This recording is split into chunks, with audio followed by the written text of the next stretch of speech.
nit ku am 39 jabar am 94 doom waaw am na moo ngi tudd Ziona Chana judd le 21 juillet 1945 ca Inde. famille am mooy famille bi gën a yaatu ci àdduna bi ñoo ngi tudd la famille Chana dëkk fële ca Inde. famille la boo xam ne soo leen gisee li leen ñëkk jaaxal ci ñoom mooy seen sakkanaay. waa ji 39 jabar la am ak 94 doom ak 33 sët. moom nag moo ngi fondé famille bi mu amee 17 ans ci la takk soxnam bu njëkk après mu takk 10 soxna ci benn at. après mi ngi continuer di takk chaque année ba ñu toll ci 39 soxna. moom dafa jiite woon benn groupe boo xam ne papa moo ko créé woon ñoom dañuy xeex pour góor ñi takk ay soxna yu bari. ci noonu mu décidé tabax benn kër gu yaatu 4 étages pour dalal fa njabootam. ba pare mu tuddee kër gi la maison de la nouvelle génération. kër gi moo ngi nekk ci village yu Inde yi ñoom ñëpp ñu bokk fa dëkk. kër gi am na ay 100 nekk ak ay waañ yu bari. mu tabax benn école ci wetu kër gi pour njabootam gi dafa mën a jànge. mu amaale benn espace boo xam ne bu xale di fa foowee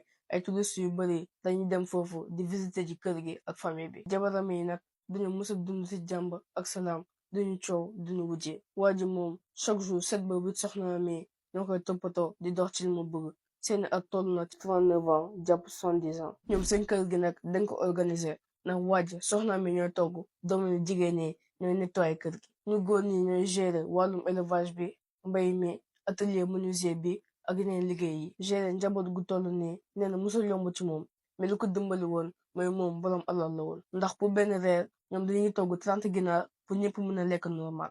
te jabaram yi musuñu ko seetaan ndax dañ koy jàppale bu baax. moom moo ngi gaañu le 13 juin 2021 fekk moo ngi am 76 ans.